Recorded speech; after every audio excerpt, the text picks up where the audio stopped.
आदाब, JKS news के उर्दू खबरनामे में आपका खैर मकदम में हूं। आपके साथ आलम खान हिकला। खबरों पर आगे बढ़ने से कबल आई नजर आते हैं इस वक्त की हेडलाइंस पर। दहशतगर्द सरगर्मियों के मामले में कौमी तहकीकाती एजेंसी NIA की जम्मू कश्मीर समेत 5 रियासतों के 22 मकामात पर आज हुई छापेमारी।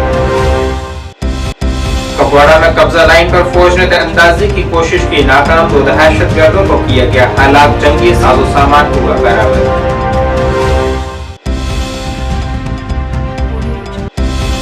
फारूक अब्दुल्ला ने कहा, हुकूमत साजी में बीजेपी से नहीं मिलाएंगे हाथ। कहा, एग्जिट पोल पर नहीं रखते हैं एतमाद, 8 अक्टूबर के नताइज का करेंगे इंतजार। और जिला कानूनी खिदमत अथॉरिटी ने यकरोजा सेमिनार अनंतनाग में किया मुनक्किद, NDPS एक्ट के तहत दी गई जानकारी।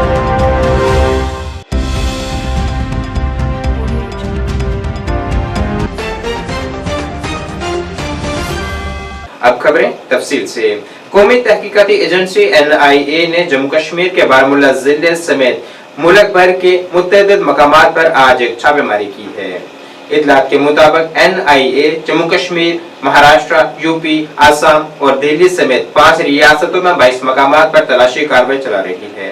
ये कार्रवाई जैश-ए-मोहम्मद दहशतगर्द तंजीम की सरगर्मियों से मुतल्लिक है, जिसमें अहम दस्तावेजात की जांच की जा रही है।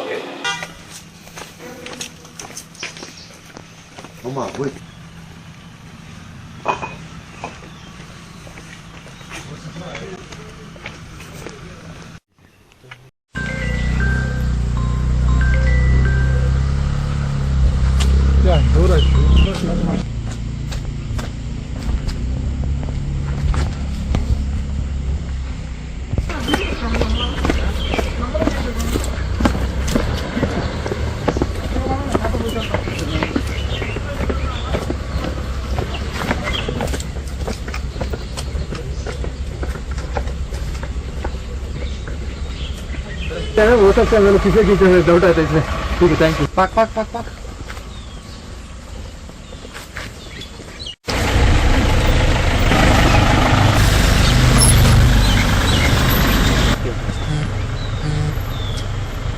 जम्मू कश्मीर के कुपवाड़ा जिले में कब्जा लाइन के करीब फौज ने तीरंदाजी की कोशिश को नाकाम बनाते हुए 2 दहशतगर्दों को हलाक करने में कामयाबी हासिल की है। फौज की श्रीनगर में कायम चिनार कोर ने जानकारी दी है कि सिक्योरिटी फोर्सेस ने जारी ऑपरेशन में 2 दहशतगर्दों को हलाक कर दिया है। इत्तलात के मुताबिक ये झड़प उस वक्त शुरू हुई जब फौज के जवानों ने कुपवाड़ा के गुगलधार में मुश्तबा सरगर्मी देखी और गोलीबारी में इन दहशतगर्दों को हलाक कर दिया गया है, जिनके कब्जे से जंगी साजो सामान भी बरामद किया गया है।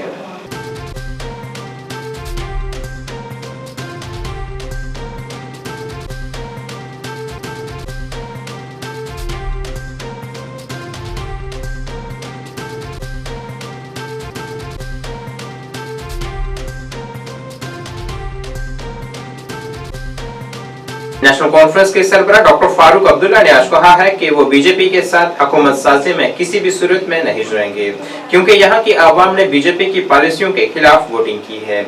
आज हो रहे एग्जिट पोल के हवाले से उन्होंने कहा है कि वो एग्जिट पोल पर यकीन नहीं रखते और वो 8 तारीख के फैसलों का इंतजार कर रहे हैं। कांग्रेस के साथ हुकूमत साजी पर वजीर आला और दीगर महाजों के हवाले से उन्होंने कहा है कि इस सब पर बातचीत के नताइज के बाद होगी। हरियाणा इंतखाबात के हवाले से उन्होंने कहा है कि हरियाणा में कांग्रेस हुकूमत तश्कील करेगी। You have covered. What's your take on that? Let me tell you one thing. The votes are in the boxes. On the 8th, you will know exactly what is in, what is out. Who has got the majority, who has not got the majority. So let's wait till the 8th. And what I don't believe in exit polls. at all? At all. I've never believed in them and I'll never believe. Because they have flat fall in the Lok Sabha election. Speculations. It's all speculation. Yes. And I don't agree with speculation. Let's let the polls, let the boxes open. We'll know who stands where. और जिस तरह से आपने पूरा प्रचार किया है, जिस तरह से पूरी मेहनत लगाई है, क्या लगता है आपको जम्मू कश्मीर की जनता आपको साथ देती नजर आएगी? इंशाल्लाह, उम्मीद हर एक को है। हेलो, चल रही है उनकी, जिस तरह से जो लड़ी है पूरे राहुल गांधी, प्रियंका गांधी वगैरह यहाँ पे भी आए थे। कितना टफ मुकाबला आपको लगता है होगा जहाँ तक CM कैंडिडेट की बात है सर? देखिए, हम लोग we are jumping the gun. Let's first see the results. Then they will sit down, then they will decide who's going to be the CM, who's not going to be the CM. Is it on the merit base or will there be any formula for the CM candidate? I don't know, you have to wait for it. We all have to wait. But you are very confident to form a government here with full majority? I think, let me tell you one thing. Yeah. Even if you have full majority, you cannot say who is going to be what is going to happen. I'm going to wait. Till the boxes are all open, the votes are counted, and we know where anybody stands. और sir एक सवाल ये भी है sir, जिस तरह से हमने देखा है ओवरऑल कंट्रीज में अगर फ्रैक्चर मैंडेट आता है तो कहीं ना कहीं बीजेपी सरकार फॉर्म कर लेती है। हमने 2017 में गोवा में भी देखा था। यहाँ आपको क्या लगता है? आपको बताऊंगा जी, हम लोग बीजेपी के सामने जा ही नहीं सकते। अनंतनाग के खवातीन कॉलेज में जिला कानूनी खिदमत अथॉरिटी की जानिब से आज यकरोजा सेमिनार मुनक़िद हुआ है। इस मौके पर कानूनी खिदमत अथॉरिटी के मुलाजमीन के अलावा जनाना कॉलेज के अमला और तालिबात की बड़ी तादाद मौजूद रही। इस मौके पर माहिरीन ने NDPS एक्ट के बारे में हाज़रीन को जानकारी फराहम की। तकरीब में महकमा एक्साइज के ऑफिसरान ने नशे से दूर रहने की तलकीन की और नशीली अद्वियात में मुलविस अफराद के खिलाफ एक्ट के हवाले से भी जानकारी फराहम की है। पाकिस्तान, श्रीलंका, नेपाल एशियन पर्सन से सॉरी, आपने तो हमारी इज्जत का बेड़ा गर्क कर दिया है। व्हाट यू आर डूइंग, हमारा इज्जत नफ्स भी तो वो अंग्रेज था, वो क्या बोल रहे हैं, हम ड्रग्स के सुपर अपना मुल्क करना चाहते हैं। आप लोग तो वो हमारा future. I see scientists among you, and you have to keep your mind clear. If I have to go into the politics, drug will not be there. I will not be taking much time. And now I will invite Tariq Ahmed, who works in the excise department as an inspector. He's an expert in recovery. These medicines affect our psychology. This is the mental framework. How? Just like, or we call them neurons.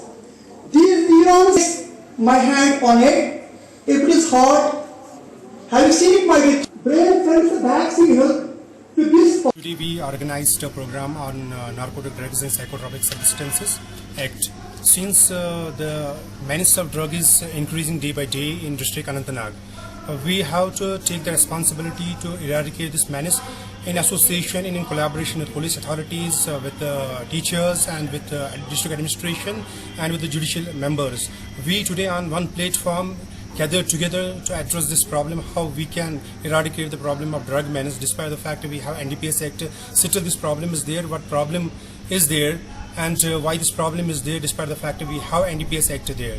What are the shortcomings of the Act and what role we have to play as reasonable citizens of the society. The participants were from students of government degree college boys, GDC women, government girls high secondary school, and from CWC, Juvenile Justice Board, from Dalsa Anantnag, and from other departments, from excise department and from departments of the like nature. We have the inspector from excise department who is already speaking on the subject at present. Yes, the thing is that the problem of drug is there. We have to protect our youngsters, especially the youth, from this drug menace, because once a person becomes free to the drug menace, then he becomes a parasite for the society. He is not in a position to do any work in the society as a whole. We want our children to remain away from the drug menace and to become reasonable citizens of the society. Jammu Kashmir medical employees federation के सदर सुशील सूदन ने अपने देरपा मसाइल के हवाले से एक press conference की है, जिसमें उन्होंने 8 अक्टूबर को नई हुकूमत के वजूद में आने की सूरत में उससे अपील की है कि वो उनके मुतालबात का आज़ादा तर्ज बुनियादों पर करे, जिसमें आर्जी तौर पर कई बरसों से खिदमत अंजाम दे रहे मुलाजमीन के लिए मुस्तकिल पॉलिसी लाई जाए, दीगर रियासतों की तर्ज पर फार्मासिस्ट से इंसाफ किया जाए और कोविड के दौरान खिदमत देने वाले मुलाजमीन का पैसा वागुजार किया जाए। मैं Sushil Sudan, president Jammu Kashmir medical federation, member pharmacy council of India. मैं आपके थ्रू ये गवर्नमेंट से रिक्वेस्ट करता हूं कि हमारी कुछ डिमांड्स हैं। अभी तो क्योंकि गवर्नमेंट बनने वाली है, 8 तारीख को गवर्नमेंट का जो रिजल्ट है वो आ जाएंगे, गवर्नमेंट क़याम हो जाएगी। अब मैं आने वाली गवर्नमेंट से यही कहूँगा कि आते ही हमारी कुछ डिमांड्स हैं, जैसे NHM एम्प्लॉइज हैं, उनकी जो पॉलिसी है, RNTCP के एम्प्लॉइज हैं, जो एड्स कंट्रोल सोसाइटी के जो एम्प्लॉइज हैं, उनके लिए कोई पॉलिसी बनाई जाए ताकि उनको हम रेगुलाइज करा सके। बहुत सारे मुलाजिम ऐसे हमारे 10-10 साल 15-15 साल वो एम्प्लॉई हो गए, उनको अभी तक उनको रेगुलाइजेशन नहीं हुई है इन जैसे NHM RNTCP 8। दूसरा हमारे जो फार्मासिस्ट हैं उनका थ्रू आउट इंडिया में नॉमिक्लेचर चेंज हो गया है, सिर्फ वाहिद हमारी जम्मू कश्मीर स्टेट बची है। अब यहाँ 10 साल से गवर्नर राज चल रहा था, बहुत सारी रिक्वेस्ट की, हमारी फाइल जो है घूम रही है दफ्तरों में, उसका कुछ नहीं हुआ। मैं आपके माध्यम से ये कहना चाहता हूँ कि जैसे हरियाणा पैटर्न पर या पंजाब पैटर्न पर वो वहाँ पूरे हिंदुस्तान में जो नॉमिक्लेचर चेंज हुआ है, इसी तरह फार्मासिस्ट का यहाँ पर नॉमिक्लेचर चेंज किया जाए। इसके साथ साथ पिछले दिनों मैंने एक प्रेस कॉन्फ्रेंस की थी, आपके माध्यम से मैंने कहा था कि कोविड का जो पैसा है वो हमें मिलना चाहिए जिन लोगों ने कोविड में ड्यूटी की है। अभी लिस्टें तो गवर्नमेंट ने वहाँ जो हमारे डायरेक्टर SLC उन्होंने मंगवा ली है, मगर अभी तक जो पैसा है वो बागुजार नहीं हुआ है। आपके माध्यम से मैं कहना चाहता हूँ कि जो जिन जिन लोगों ने भी, चाहे वो रेलवे स्टेशन में काम किया, चाहे एयरपोर्ट में काम किया, जहाँ जहाँ भी जो लोगों ने कोविड में काम किया, उनका बाकायदा जो रोस्टर बना हुआ है, उनको जो पैसे जो बागुजार थे। शारदीय नवरात्रि के तीसरे दिन आज माता चंद्रघंटा की पूजा की जा रही है, जो कि माता दुर्गा की 9 शक्लों में से एक है, जिसके पेश नजर आज भी मंदिरों में अकीदतमंदों की भीड़ देखी गई, जहां उन्होंने माता के दरबार में पूजा कर माता का आशीर्वाद हासिल किया है।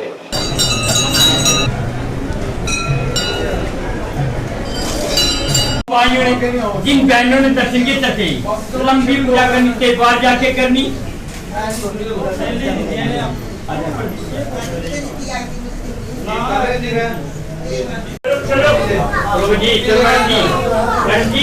लंबी पूजा बात नहीं करो, हाथ जोड़ी बिनती है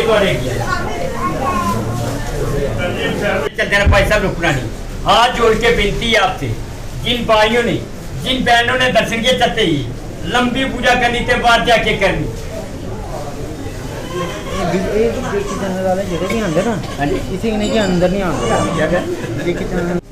चलिए चलिए चलिए, रास्ता छोड़ दीजिए। बेटी अपनी जेब और घड़ी का ध्यान रखिए।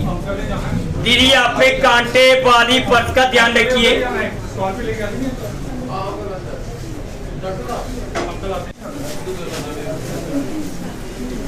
तो भैया गई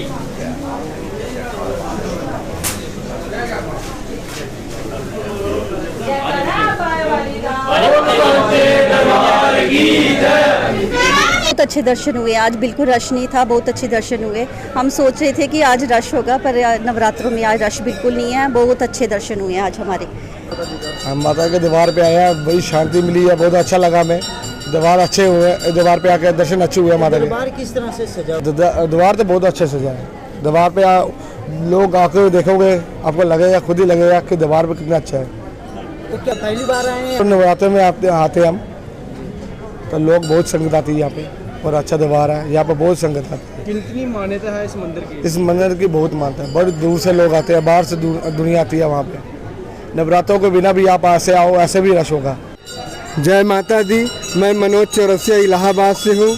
जम्मू के इस पावन धरती पे या बाबे माता के बारे में यदि प्राचीनों साल से जो मान्यताएं हैं, इस मंदिर को 3000 वर्ष पुराना बोलते हैं, और लोगों की जो सदियों की मान्यताएं हैं यहाँ आने पे पूरी होती हैं।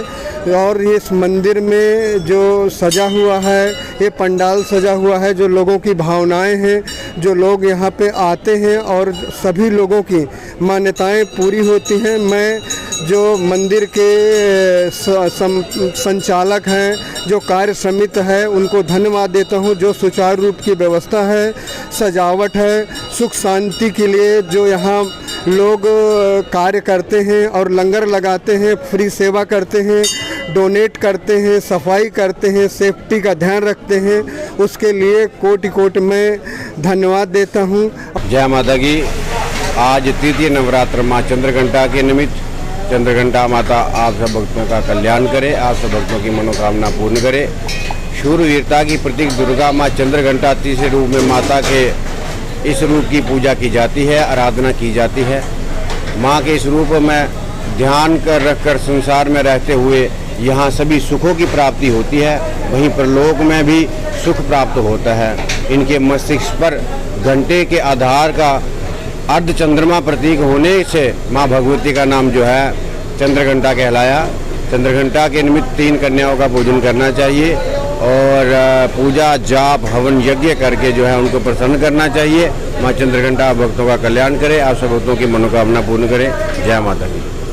बीएन केयर ने कामयाबी से एक राब्ता कम हैंड्स ऑन ट्रेनिंग प्रोग्राम का इनेकाद किया है, जो कि खास तौर पर बीएन जनरल अस्पताल कॉम्प्लेक्स इंटर्नशिप तलबा के लिए मुनक्किद किया गया था। यहाँ डायरेक्टर डॉक्टर चांद तहीन ने बाहमी ताउन से नफ्सियात और समाजियात के तलबा के लिए एक बारीक बीनी से मुनसूबाबंद इंटर्नशिप प्रोग्राम शुरू किया था। नर्सिंग माहिरीन तालीम इंटर्नशिप प्रोग्राम को खास तौर पर मशावरत की महारतों की तामीर पर तवज्जो मरकूज करने और दिमागी सेहत के लिए माहिर पेशावर अफराद के साथ रियासत में तावन करने के लिए डिजाइन किया गया है। इस मुनफरद इंटर्नशिप प्रोग्राम से अब तक 100 से ज़ायद तलबा मुस्तफीद हो चुके हैं। इस मौके पर मुमताज शख्सियात ने शिरकत की है।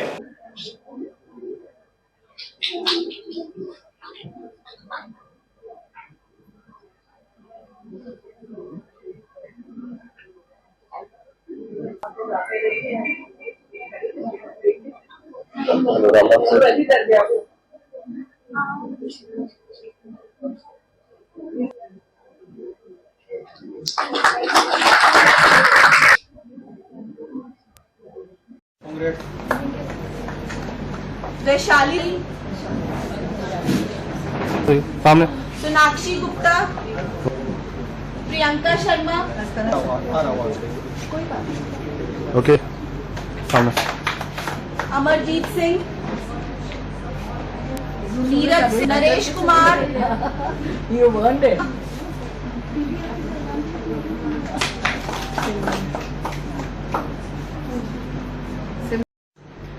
you know, when we look at youngsters coming up for these courses in counseling, it fills our heart with a lot of pride, you know. आजकल के टाइम में सबको स्ट्रेस है, there are mental health issues, there are many issues which are beyond the bodily self, and for that many people are not aware where to go, किसके पास जाएं, किससे बात करें. So in these times it is very important that we all recognize the importance of professionals as counselors who are available. And in Jammu, as we all know, there is a dearth of qualified professionals. I would like to share that, you know, many years ago when we came across Dr. Chand Trihan as the only RCI certified counselors, the university caught hold of her. मैं doctor चांद त्रेहन हूँ, director care north, और मेरे साथ है यहाँ के trustee mister Kunal Bhalla, BN hospital के ट्रस्टी हैं। हम दोनों ने मिलके ये सोचा कि मेंटल हेल्थ के ऊपर काम किया जाए, और हमने इंटर्नशिप प्रोग्राम यहाँ शुरू किया है जिसमें कि हम बच्चों को काउंसलिंग के स्किल्स सिखाते हैं।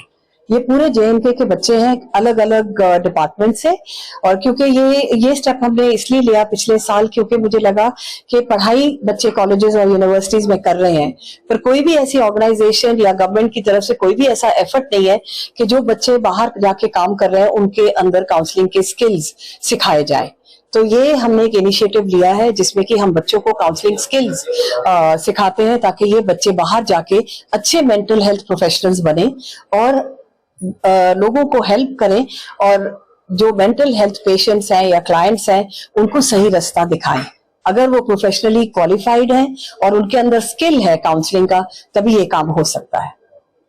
हमने बीएन चैरिटेबल ट्रस्ट और बीएन जनरल हॉस्पिटल की तरफ से डॉक्टर चांद के साथ हमने मिलके ये शुरू किया है, और हमने भी रियलाइज किया कि जो हमारे पास स्टूडेंट्स कोर्स पूरा कर लेते हैं, लेकिन जब तक उनमें ये स्किल्स नहीं होती how to deal with people, how to deal with problems, जो काउंसलिंग स्किल्स चाहिए वो लैकिंग हमको लगता था। तो हमने इनके साथ मिलके हमने शुरू किया, और हमने सोचा कि हमारे जो हॉस्पिटल में हम एक ओल्ड होम भी चलाते हैं, यहाँ हॉस्पिटल भी हमारे पास पेशेंट्स आते हैं, तो एक डिफरेंट टाइप ऑफ लोग मिलते हैं जिनके ऊपर ये स्किल्स की प्रैक्टिस हो। हेडक्वार्टर काउंटर इंसर्जेंसी फोर्स के ज़रिए एहतमाम राष्ट्रीय राइफल बटालियन ने 3 अक्टूबर से 10 अक्टूबर 2024 तक तहसील सुरनकोट के मकामी लोगों, नौजवानों और तलबा के लिए 21 बरस से कम उम्र के खिलाड़ियों के लिए क्रिकेट टूर्नामेंट का इनेकाद किया है। सुरनकोट में मुनक्किद हो रहे इस टूर्नामेंट का मकसद नौजवानों को बाख्तियार बनाना और मंशियात से बचने का पैगाम देना है। इस मेगा क्रिकेट टूर्नामेंट में कुल 15 टीमें हिस्सा ले रही हैं और 500 से ज़ायद नौजवान खिलाड़ियों को मुतासिर कर रही हैं।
ये टूर्नामेंट आर्मी की तरफ से हो रहा है, अंडर 21 बहुत अच्छा टूर्नामेंट हर साल होता है ये टूर्नामेंट। अच्छी मतलब मेरे बच्चे जो है वो खेल कूद में आ जाए, ड्रग्स से बचे रहे, तो इसीलिए आज क्वार्टर फाइनल पहला, तो जितने भी हो सके बच्चे हमारे जो वो ड्रग्स से दूर रहे। बचपन से मुझे इंटरेस्ट था क्रिकेट में, मेरे पापा क्रिकेट खेलते थे, मैं उनको देखता था, तो उनको मैंने देखा नहीं है, तो मगर ये था मेरी फैमिली में सब क्रिकेट खेलते हैं और मैं क्रिकेट खेलता था अब, और मैं क्रिकेट खेलता हूँ, मुझे क्रिकेट का बहुत इंटरेस्ट है। अच्छा टूर्नामेंट है, आज पहला मैच है हमारा स्टार क्लब के साथ, अच्छा फील कर रहे हैं, पहले इतने नहीं खेले, आज पहला ही है, तो इसी जीतेंगे। इंडियन आर्मी पिछले साल भी इनका एक अच्छा टूर्नामेंट हुआ था, इस बार भी इन्होंने अच्छा ऑर्गेनाइज किया, टूर्नामेंट भी देते हैं। इंडियन आर्मी का हम शुक्रिया अदा करते हैं, ऐसा टूर्नामेंट से दोबारा से भी करवाएं। और अजीत अली शाह, मैं आपको ये बताऊं कि इस बार इंडियन आर्मी ने पिछली बार भी एक अंडर 19 टूर्नामेंट करवाया, तो इस बार अंडर 21 रखा उन्होंने, तो अंडर 21 में हमारे जितनी छोटी टीमें सुनकोट की यूथ को मौका मिल रहा है, ड्रग्स से छुटकारा मिल रहा है और ऊपर आके प्लेटफॉर्म, अच्छे प्लेटफॉर्म दे रही है आर्मी, इंडियन आर्मी, और खेलने का मौका मिल रहा है। काफी 12 टीमों ने हिस्सा लिया है इस टूर्नामेंट में, तो काफी जगह से टीमें आई हैं, हर गांव से टीम आई है, रोड से टीम आई है, हाड़ी से टीम आई है, फजलाबाद से टीम आई है, बुफलियाज से टीम आई है, यहाँ की सुनकोट जूनियर स्टार क्लब है जो पिछले साल विनर भी रही इस टूर्नामेंट की, इस साल वो फिर इस टूर्नामेंट में अच्छी टीम है वो भी, तो बड़े प्लेयर्स को मौका मिला। आपने देखा कम से कम 200-250 प्लेयर खेला है, तो ये प्लेयर ड्रग्स से दूर निकाल के हाँ, मैं पिछले 2-3 दिन से देख रहा हूँ, मैं एक स्पोर्ट पर्सन हूँ, मैं मेरा घर भी यहाँ ही ग्राउंड के साथ ही है, तो मैं देख रहा हूँ कि अच्छा प्लेटफॉर्म निकाल के लाया है। मेरा नाम इम्तियाज अहमद है। आज हम यहाँ पे जो इंडियन आर्मी की तरफ से टूर्नामेंट कराया जा रहा है वहाँ मैच खेलने आए हैं, और सुनकोट में काफ़ी अरसे से क्रिकेट बंद रही, स्पोर्ट्स का काफ़ी कमी रही यहाँ पे, लेकिन अब वक्तन फवक्तन इंडियन आर्मी कंटिन्यू मौका दे रही है। फुटबॉल हो गया, वॉलीबॉल हो गया, क्रिकेट, लास्ट ईयर भी हमने यहाँ पे टूर्नामेंट का फाइनल जीता था, और इस बार भी यहाँ पे कंटिन्यू। हुसैन शाह, मैं गांव सनई से तलक रखता हूं, और मैं आज यहाँ पे एक टूर्नामेंट खेलने आया हूं जो इंडियन आर्मी ने ऑर्गेनाइज किया है। इससे पहले भी इंडियन आर्मी ने एक टूर्नामेंट ऑर्गेनाइज किया था जिसमें मैं पार्टिसिपेट कर चुका हूं, और मैं इंडियन आर्मी का शुक्रगुजार हूं, और जिन्होंने हमारे लिए ये एक अच्छा प्लेटफॉर्म दिया हमें, और हमारे जितने भी मेरे भाई हैं और साथी हैं उनका जो टैलेंट है यहाँ पे जाहिर होता है, और अलग अलग गाँव से जो बड़े इंसान आते हैं तो वो देखते हैं यहाँ पे उन बच्चों को, और उनके लिए एक अच्छा प्लेटफॉर्म आगे सेट किया जाता है। नाज़रीन, इस वक्त के उर्दू बुलेटिन में बस इतना ही। मुझे मेरी टीम के साथ दीजिए इजाजत। अल्लाह हाफिज।